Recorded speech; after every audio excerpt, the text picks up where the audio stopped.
Silver State Trains here with another layout update. So my dad very nicely sent me the wiring and the connectors that I needed, as well as a DCC book to kind of help expand my knowledge so I could get my bus installed under my layout. So I've been working on that today. I'll show you my progress. But before that, I have made a layout update. So I don't know if you recall, there used to be a switch right here. I pulled this switch out. So that way it made it so the only way you can get into this yard now is through this switch right here. So the reason why I did this is I'm planning on, since I do have that Kato EMD, what is it, the M2 or something like that. I do technically have a yard engine, but for unknown reasons, I want to get another one. So what I was thinking of doing is having that engine kind of parked up here, kind of shuffling cars over here, you know, depending what I have going on with this layout. I think that could work out nice. But anyway, I have made this yard kind of this industry kind of one entry point at this time. So I was going to give that a whirl for a while. Plus, with this steep little kind of drop off I had here, it was going to be challenging to get this transition nice and smooth for that track, because there was a kink in the track, and I thought this would make life easier. But anyway, moving along. The reason for this video is for the bus. So I'm going to be mounting my NCE power cab panel right here. The reason why I'm putting it here, because I believe it comes with a 7-foot cord, and my layout is 12 feet long. So it'll be a little bit of a stretch going that way. But I plan on putting another panel in there, so that way I can have 2 operators. So I can have, you know, 2 throttles with this, so I'll put another one down there. That's kind of my logic. Plus, having it here made it so I use the least amount of wire, even though I did buy 25 feet. So as you can see, I have quite a bit left over here. I do need to wire in my circuit breaker too, which I got plenty of wire for that. But I just thought it made sense to just do a straight shot down the center of my track and terminate right there. I thought that made sense. But anyway, let me just give you a quick little rundown underneath so you can see. Here's my bus. I got it just kind of stapled up there for now, and I've started to get some of the feeders attached to it. So as you can see, I already got quite a bit.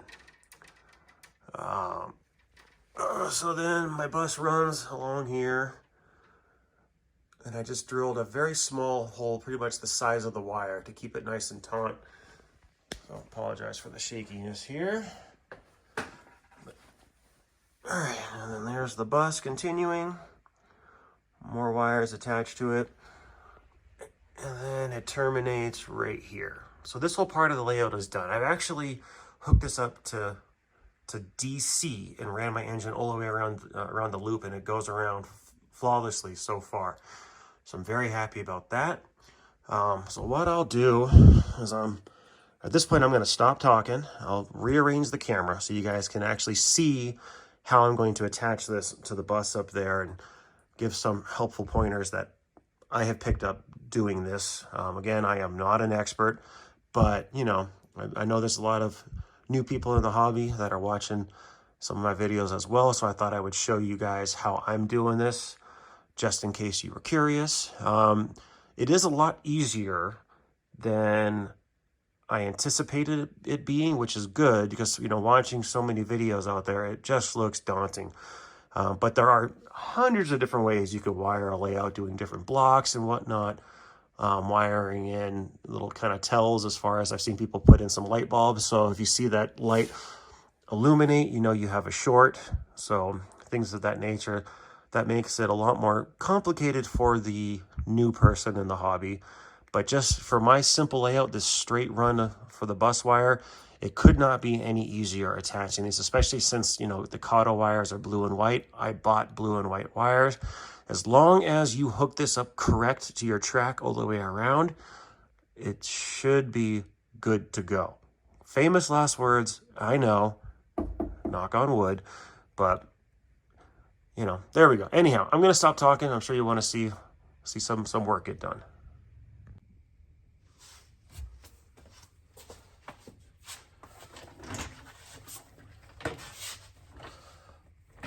All right, I hope this angle works. So what I'm gonna be doing is I'm gonna be cutting these feeders nice and short, and I'm gonna attach them to the bus real fast, or relatively short. I wanna be able to have a little room to pull them up if I need to. So this is just how I'm doing this. I'm not saying this is the right way or the only way. This is just how I am doing this.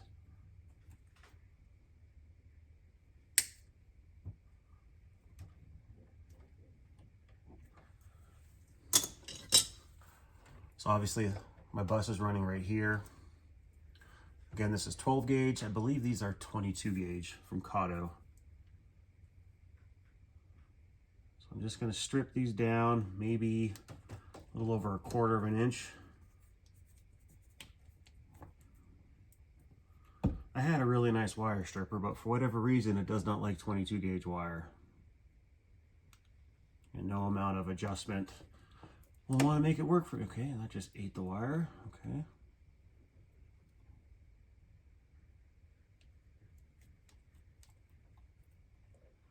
It's the first time it's done that, or just cut the wire instead of strip it.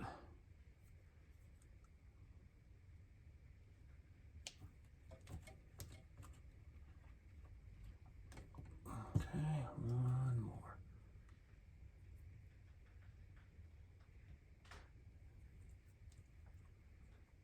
All right. Now, again, I don't know if this is proper, and I don't know if you can see this on camera. What I'm doing is just, since this is stranded wire, I'm twisting it, and then I'm putting a little fold at the end. So I'm kind of folding it back on itself. So that's what I'm doing, just so it gets a good connection when I put the connector on.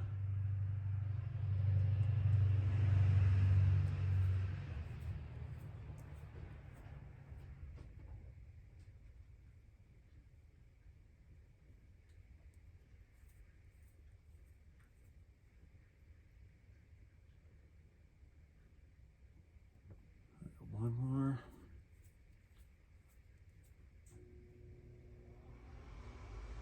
Okay.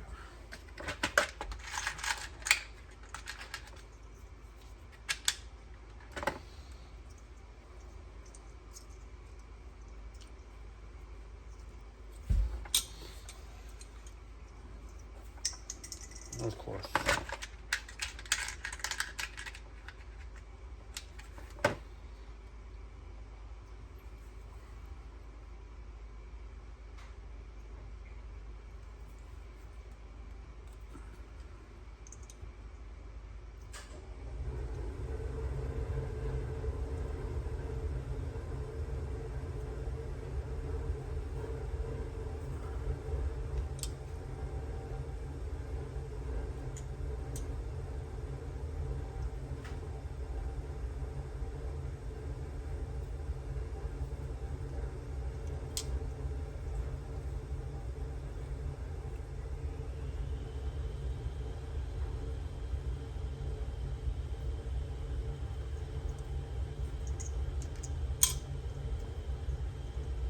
All right, so those are all on. And then these connectors here, I don't know if you can see that on camera. These are for 12 gauge. They make a really nice, they make putting these on nice and easy. And the way that I've been doing it, and I don't know if this is gonna show up on camera, but I'll show you again later, is using a pair of flat nose pliers. I load it into the plier, leave it a nice kind of open gap. All right, and then I just squeeze it over the bus until it hear that click. Just rinse and repeat 3 more times. I need 2 on the white. Sometimes it doesn't click, so you just gotta reposition and then squeeze it again until it clicks.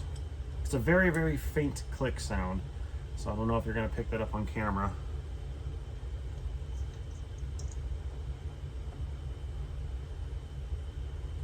sometimes it doesn't like the angle. You just readjust, put it on.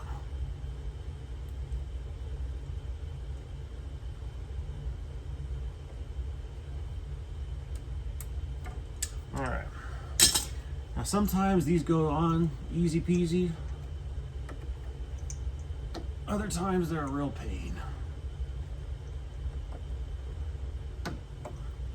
Now whatever you want to call the metal blade in there, so you just want to make sure it's situated nice and straight, and then if you could, you know, it's nice that it's kind of see-through. You want to make sure that it goes into the connector. All right. Otherwise, you'll think you have power, but you don't. See, this one's all goody wonkas here. All right. All right, just like that, 2 bus wires done. All right, so my bus is all wired up, and I only have 3 tracks that are dead, so I'm gonna call that a win. This track has no power. This track right here has no power. And then one more, the one with that blue clip on it. That track does not have any power. So I'm gonna go investigate that real fast and I'll report back what I find. But real quick, in case anybody was curious, these are the connectors that I used. I ordered these off Amazon. So they're, looks like they're called Ticcon or something like that. They're the T-tap splice wire connectors. I ended up getting this big of a set because I couldn't find the reds or the yellows separately, or if I could, it was more expensive than just buying this big kit here. So this is a 360 piece set. So all I needed was the yellow, whatever you want to call those guys. I think those are called the T-tap, yeah. So I needed the yellow T-tap, which was 12 gauge, and I needed the red male spade connectors. I think I already said that in red for 22 gauge. So it came with at least 60 of each of those, which was perfect for my layout. And these are the tools that I used. A nice quality wire crimper, a wire cutter, a stripper, and just a pair of flat pliers. That's all I needed to do the entire layout. So I'm gonna go investigate what the problem is here, and I will report back. Oh, in case anybody was curious, this is how I jerry-rigged this together.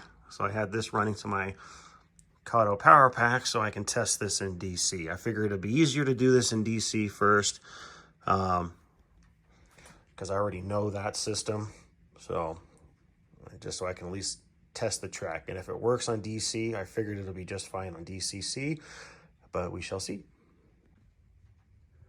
All right, it was all very quick and easy fixes. One of them just, I didn't have the wire, this thing, I didn't have this connector pushed in far enough. And then, I don't know if I can zoom in on this. Zoom in, okay. See the little blade piece in there? So on a couple of them, that blade piece gets pushed against the plastic, and then instead of going into that spade connector, it was riding along the outside, so it was not completing the circuit. The other 2 was that problem. So very quick, easy fix, and then now I have 100% power on my entire freight line. So I'm very excited about that. So with that, I have nothing else for today. So thank you so much for watching. And if you haven't already, please consider subscribing. I would greatly appreciate it. Have a good one, guys.